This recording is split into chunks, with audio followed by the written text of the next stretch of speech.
A'udzubillahi minasyaitonirrajim. Bismillahirrahmanirrahim. Assalamualaikum warahmatullahi wabarakatuh. Alhamdulillahirabbil alamin wa bihi nasta'in ala umuri dunya waddin, wassalatu wassalamu ala asrafil anbiya'i wal mursalin sayyidina Muhammadin wa ala alihi wa ashabihi ajma'in.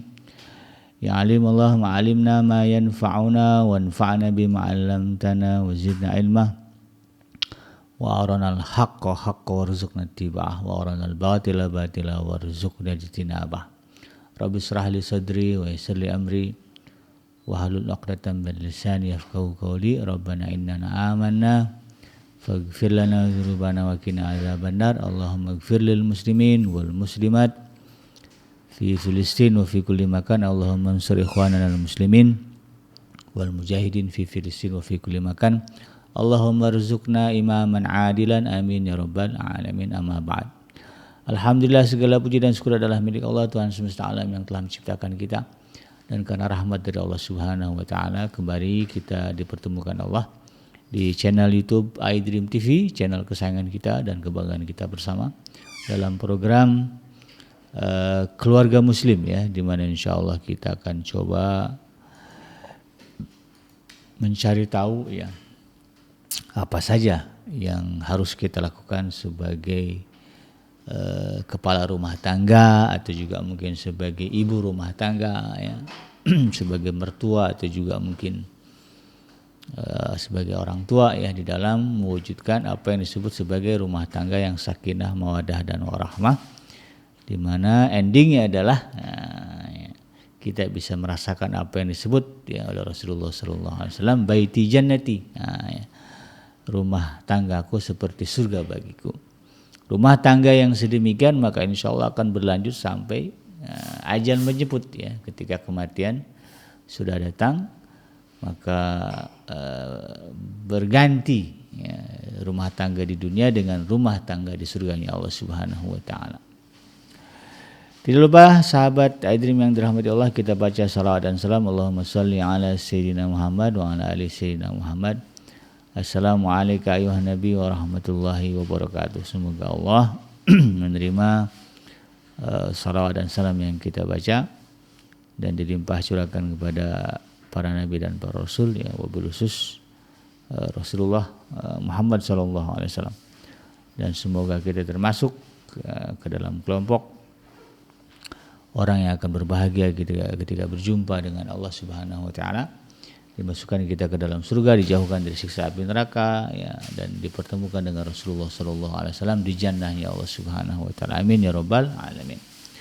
Sahabat iDream yang dirahmati Allah di manapun Anda berada, dalam kesempatan kali ini, ya, di dalam program Keluarga Muslim, saya ingin mengangkat satu tema sebagai pondasi untuk menyadarkan kita, ya, orang tua di dalam melahirkan keturunan, ya, atau melahirkan anak-anak, ya, dari rahim istri kita, di mana tema yang akan saya angkat adalah visi dan misi melahirkan keturunan, ya. Kenapa ini perlu kita singgung, ya, atau perlu saya singgung, karena memang sebagaimana yang Rasulullah SAW sabdakan di dalam sebuah hadis yang diriwayatkan oleh Sayyidina Umar bin Khattab kalau nggak salah, ya. Beliau mengatakan Rasulullah pernah bersabda, innamal amalu binniyah. Ya. Sesungguhnya segala perbuatan itu, ya, sangat bergantung kepada niat. Nah, niat ini kalau dalam kehidupan kita, ya, secara resminya, ya, kita sebut sebagai visi dan misi. Ya.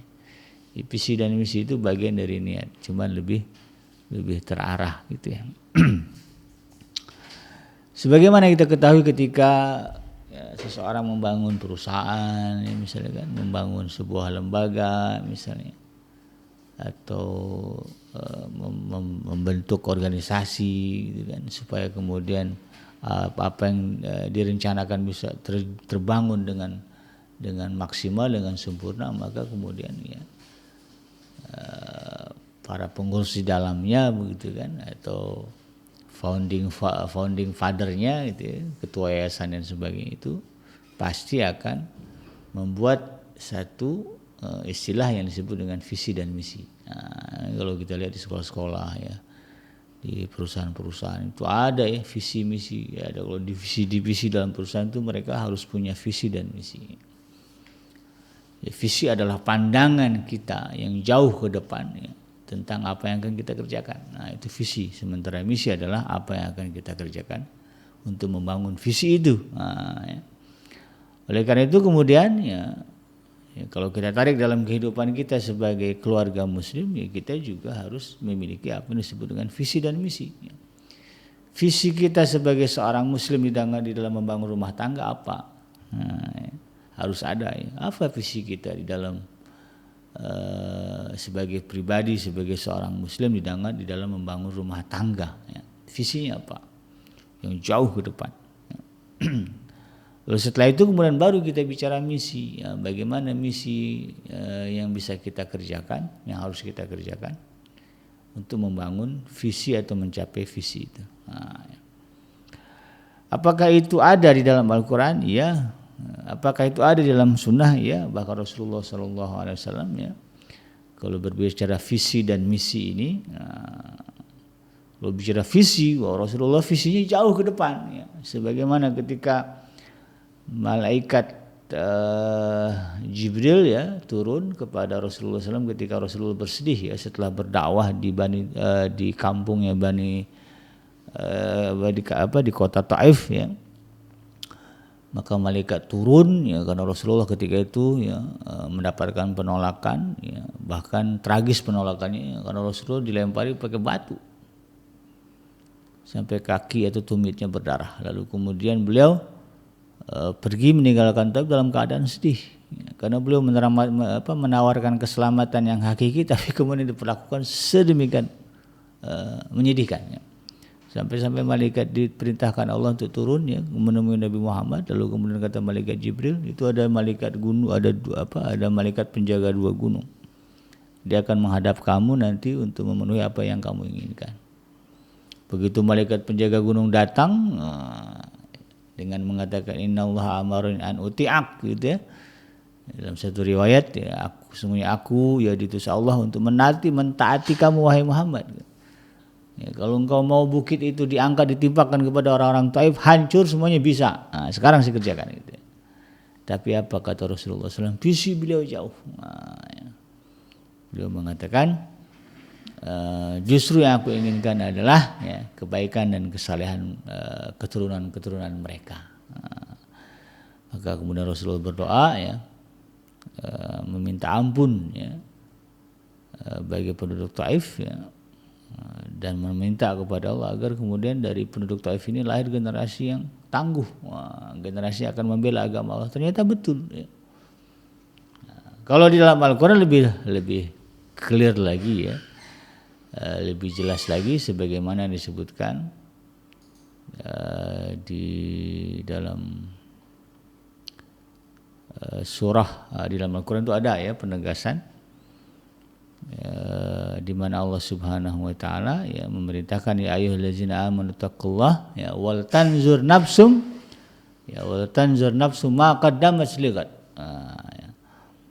Hendaklah hai manusia ya, bertakwalah kepada Allah ya. Ya ayyuhallazina amanu taqullah, hai orang-orang beriman bertakwalah kepada Allah ya. Wal tanzur nafsu ma qaddamat ligat. Dan hendaklah setiap kalian itu dalam surah Hasr ya, dan hendaklah setiap kalian ya, setiap kamu begitu kan ya, memperhatikan ya, apa yang kalian akan persiapkan ya untuk hari esok. Nah, ini kan bicara juga visi gitu ya. Dalam surah Al-Hasr ayat yang ke-18 ya ayyuhallazina amanu taqullaha wal tanzur nafsum ma qaddamat ligat. Hai orang-orang yang beriman ya, bertakwalah kepada Allah dan hendaklah kalian semuanya ya memperhatikan, melihat ya, kan visi ya bicaranya. Ya, nafsum ma qaddamat ligat ya, setiap orang itu harus punya visi tentang hari esok. Ya. Bicara hari esok berarti bicara masa depan ya, dan masa depan kita yang paling jauh adalah akhirat.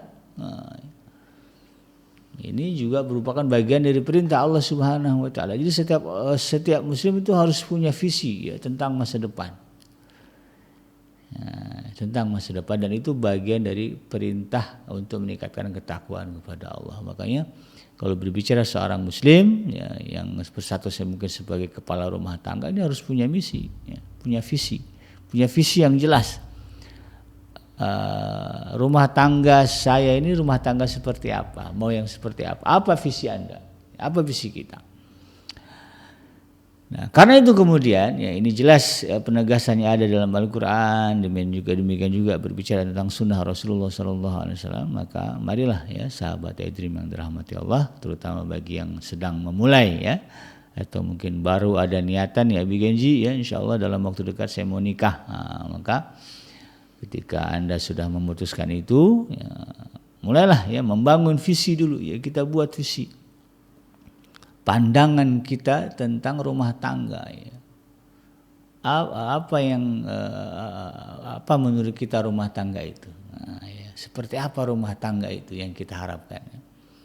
Ini menjadi satu visi, lalu kemudian kita nanti akan berjuang ya, mengumpulkan, membuat list daftar ya apa yang harus kita kerjakan sebagai satu misi untuk meraih visi itu.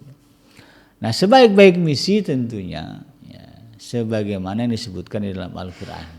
Nah, jadi kalau kita bingung apa visinya ya Bigenji ya tentang rumah tangga keluarga muslim ini, maka sebaik-baik visi ya kalau berkaitan dengan keturunan ya,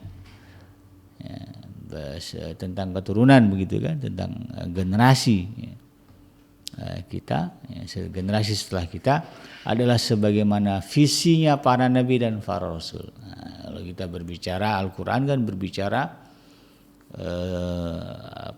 sejarah ya para nabi dan para rasul ya, sebagian besar yang banyak itu. Dari mulai Nabi Allah Adam alaihi salam sampai Rasulullah Muhammad SAW semuanya Allah ceritakan. Dan tentu di dalamnya ya, ada pesan-pesan terkait dengan visi dan misi melahirkan generasi atau keturunan setelah kita. Ya, dan yang paling yang paling menarik ya, secara umum ya dari visi seorang ayah ya, atau seorang atau sebagai orang tua ya, ayah atau ibu di dalam melahirkan keturunan adalah sebagaimana visi ya, Nabi Allah Zakaria Nabi Allah Zakaria alaihissalam ya. Nabi Allah Zakaria alaihissalam ini ya, adalah nabi yang diberikan Allah ya putra seorang nabi. Nah, bahkan sudah disiapkan namanya oleh Allah Subhanahu wa taala. Allah menyiapkan nama bagi keturunan Nabi Allah Zakaria alaihissalam. Karena apa? Karena ketepatan misi, ketepatan visi dan misi, visi terutama ya. Visi beliau ketika berdoa kepada Allah Subhanahu wa taala. Jadi beliau minta keturunan ya. Lama gitu kan, enggak punya juga gitu ya. Karena beliau menyebutkan dalam doanya istrinya mandul sudah akhir ya. Dia juga udah tua itu. Wah ini wahanal azmi gitu. Aku ini sudah lemah ya. Udah udah tulang-tulang itu udah nggak sanggup lah ya, udah bongkok lah begitu ya. Kayaknya nggak mungkin bisa punya anak, sementara istri saya ini adalah orang yang mandul. Susah gitu kan. Tapi kemudian di dalam doa itu beliau menyebutkan satu visi, visi yang kemudian itu menjadi penyebab ya dikabulkannya doa beliau, dan pada akhirnya kemudian Allah Subhanahu wa taala mengutus malaikat Jibril untuk mengabarkan kelahiran seorang putra yang diberi nama Yahya. Apa doanya? Dan ini tentu akan menjadi visi bagi kita di dalam melahirkan keturunan. Ya di dalam surah Maryam, ini disebutkan bagaimana Nabi Allah Zakaria alaihissalam ya berdoa kepada Allah Subhanahu wa taala ya, dan doa ini kemudian memberikan gambaran tentang visi beliau terkait dengan keturunan. Visi beliau tentang memiliki keturunan, apa visinya itu ya. Nah, ini kita akan lihat. Di dalam surah Maryam surah yang ke-19 ayat yang ketiga ya sampai ayat yang ke berapa ini? Sampai ayat yang ke-7. Ya. Dari ayat yang ketiga itu menggambarkan bagaimana dialog antara Nabi Zakaria alaihissalam dengan Allah Subhanahu wa taala, yang kemudian pada akhirnya berujung kepada kabar gembira, ya, beliau mendapatkan keturunan. Allah Subhanahu wa taala berfirman di ayat yang ketiga,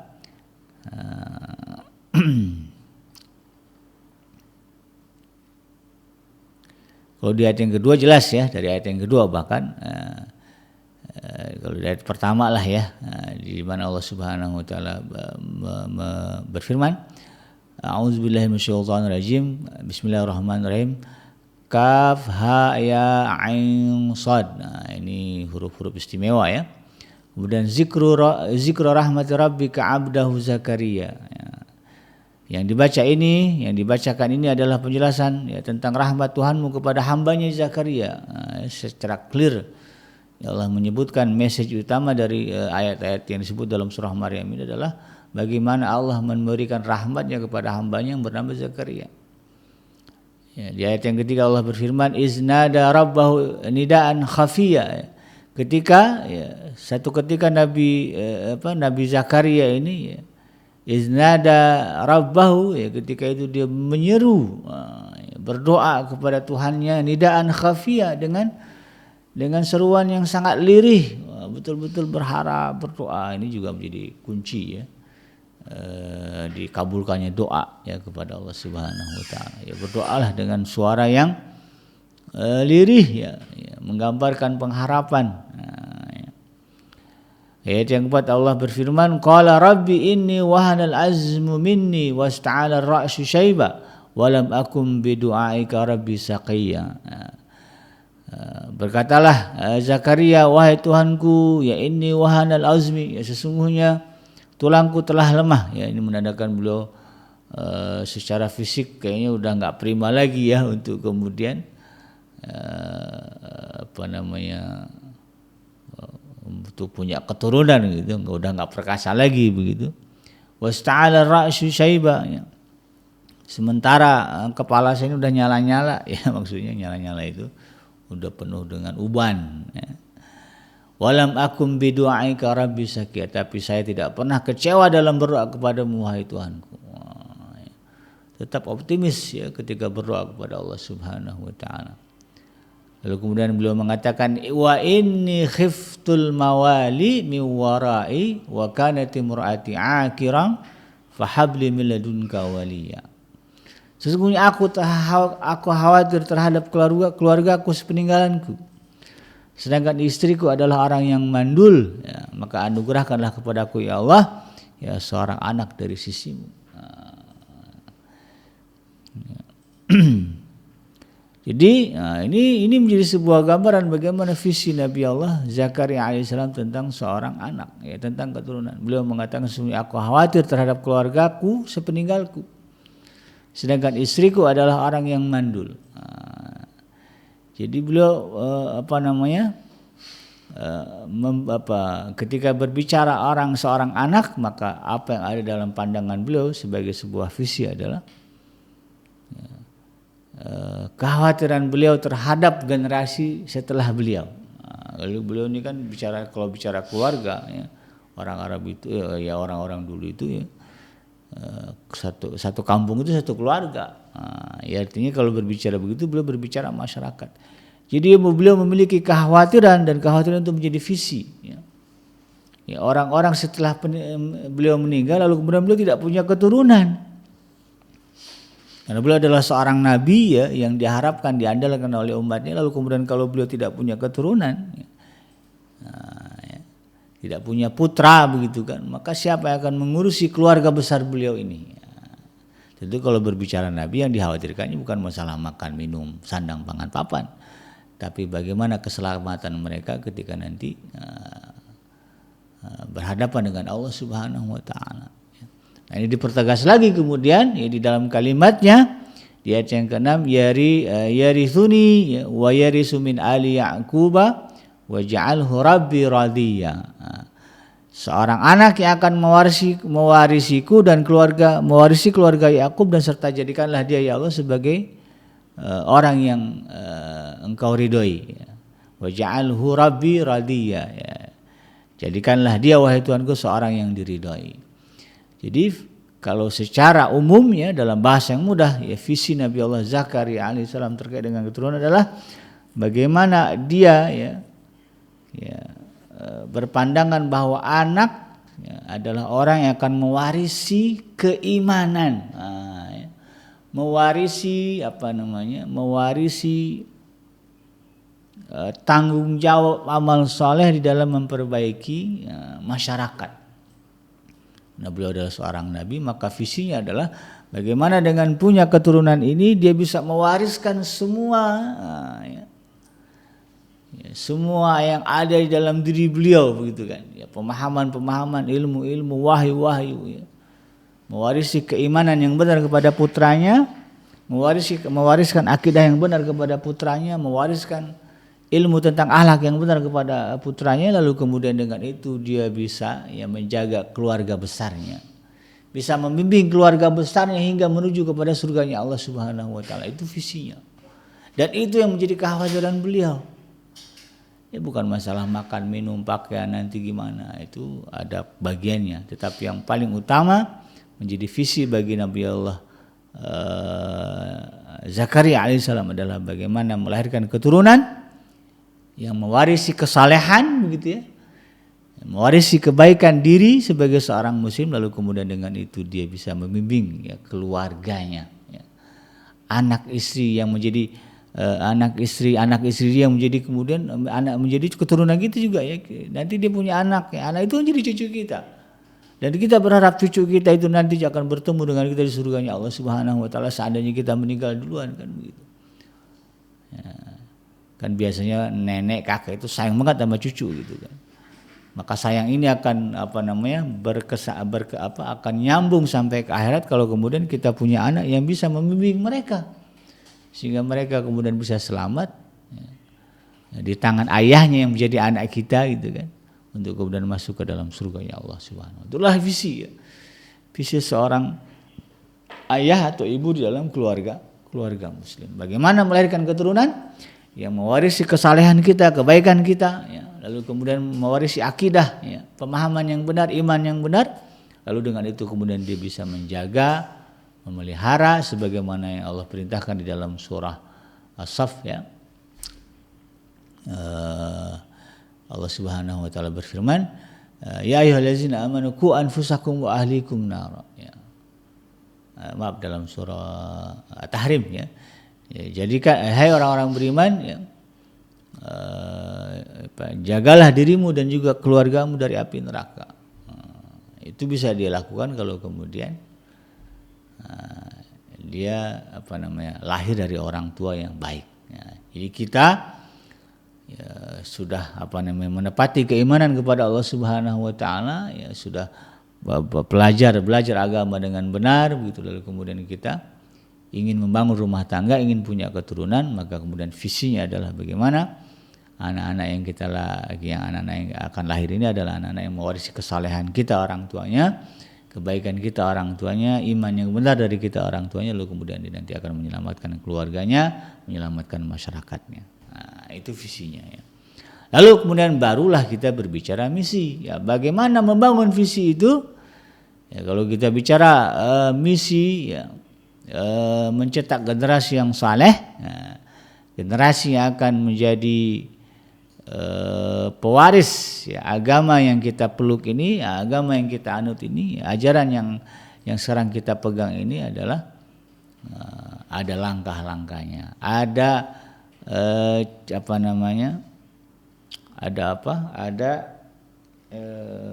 program kerjanya. Setidaknya, ya, kalau berbicara secara umum, ya, tentang bagaimana misi kita orang tua, ya, untuk anak-anak kita, ya, agar mereka lahir menjadi generasi yang saleh, ya, ada 4, ya. Setidaknya yang pertama adalah bagaimana kemudian kita menjadi contoh yang baik bagi anak-anak kita di dalam kesalehan. Jadi semuanya berawal dari orang tua. Nah, jadi misi kita, ya, bagaimana kemudian anak kita bisa menjadi contoh yang baik bagi anak kita. Ya.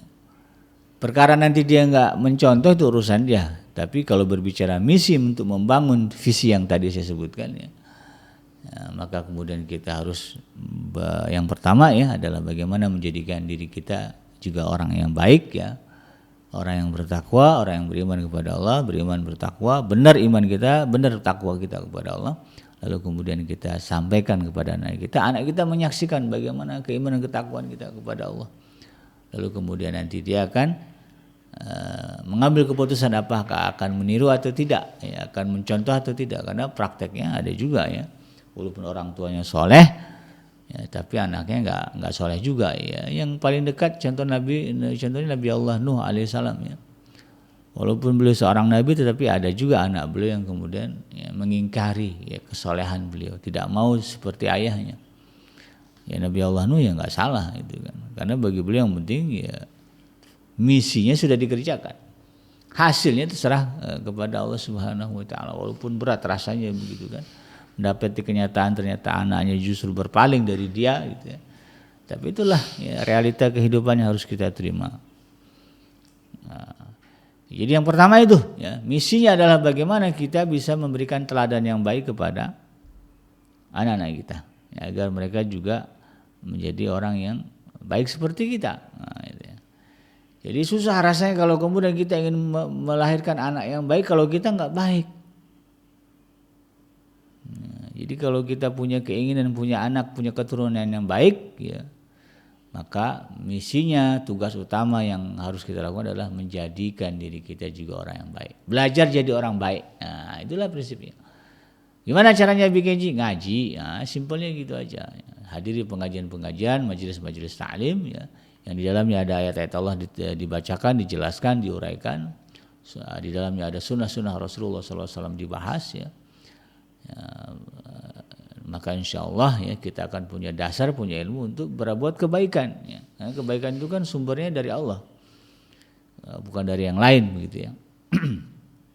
Nah, misi yang kedua, ya, setelah kita berusaha untuk menjadi seorang yang baik ya, untuk memberikan contoh yang baik kepada anak kita, yang kedua adalah bagaimana kita bisa mewujudkan pendidikan anak yang baik sejak dini, sejak kecil. Mendidik anak sejak kecil itu misi kita itu. Ya, bagaimana anak ini bisa kita didik menjadi orang-orang yang baik. Ya, mulai dari dia lahir sampai nanti kita lepas tanggung jawab sebagai orang tua ketika mereka sudah masuk ke jenjang rumah tangga. Didik ya, cari sekolah yang bagus ya. Kalau berbicara pendidikan ya madrasatul ula ya, kalau dalam Islam itu begitu. Ibu adalah sekolah pertama bagi seorang anak. Nah, maka misinya bagi seorang ibu adalah bagaimana ya mencurahkan kasih sayang, ya, bagaimana mencurahkan perhatian, bagaimana kemudian melakukan program pendidikan ya, sejak dini kepada anak-anak kita. Ya, maka harus tahu dulu ya, tadi kan sudah jelas ya, orang tua punya ilmu dulu. Nah, ibunya harus paham juga ya tentang nilai-nilai yang baik ya, tentang akhlak-akhlak yang baik, lalu kemudian ditanamkan sejak kecil kepada anak-anak kita. Nah, kalau orang tua biasa ngomong kasar, anak juga pasti akan ngomong kasar. Orang tua biasa ngomong jorok, ya, ngomong porno, anak juga pasti ngikutin. Nah, karena ibu atau orang tua adalah guru pertama bagi anak-anak kita. Lalu kemudian pilih ya pendidikan, mungkin setelah itu masuk sekolah ya, masuk kuliah, cari yang terbaik dan niatkan semuanya karena Allah Subhanahu Wa Taala. Nah, yang ketiga misi kita adalah ya, karena segala sesuatu itu ujungnya adalah izin Allah. Gitu ya. Semuanya ada di tangan Allah Subhanahu Wa Taala. Kita pengen punya anak soleh gitu kan. Kita ingin punya keturunan yang baik ya, yang menjadi investasi ya bagi kita ya, karena sebagaimana dalam satu hadis dikatakan idza matal insan ya in qata'a amaluhu illa min salasah ya, min shadaqatin jariyatin wa ilmin yuntafa'u bihi wa waladin shalihin yad'u lah. Ini hadis riwayat Imam Muslim ya. Jika seorang meninggal dunia maka terputuslah amalannya kecuali 3, yaitu sedekah jariyah, ilmu yang diambil manfaatnya, dan kemudian anak doa dari anak yang soleh.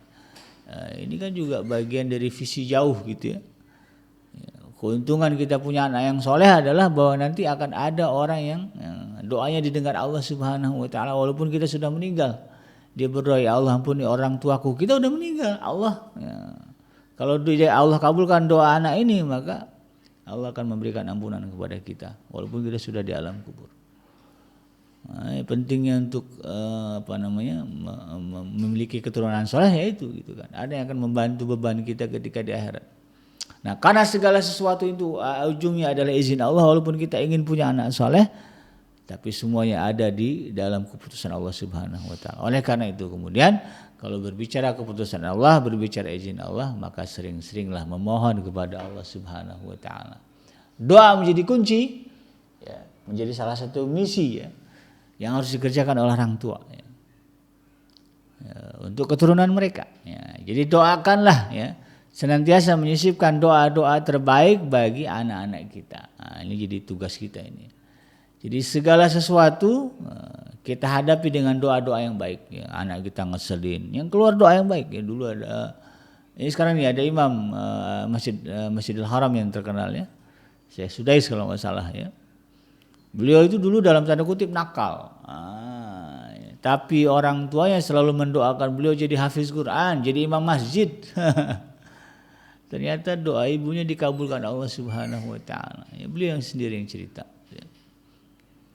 Jadi apapun yang kita hadapi ya, anak-anak kita nih mancing emosi, nguras kesabaran, kalau lagi emosi sekalipun, kalau mau ngomong, mau mengucap, sebaik-baik ucapan adalah doa untuk anak kita. Ini bikin kesal dia, samperin, pegang pundaknya, anak soleh gitu ya. Calon gubernur gitu. Itu lebih bagus daripada kemudian ngomongnya anak setan. Kalau anak setan, orang tuanya setan berarti kan. Ya, itu lebih baik ya, doa. Ini menjadi misi selanjutnya bagi kita di dalam mendidik, di dalam mewujudkan visi kita tentang keturunan ya. Dan yang terakhir adalah bagaimana kemudian ya, kita bisa menjadikan sunnah Rasulullah SAW ya, menjadi gaya hidup ya bagi keluarga kita. Nah, ya, bagaimana ya, keluarga kita ini bisa berjalan ya, atau beraktivitas mengikuti sunnah Rasulullah SAW.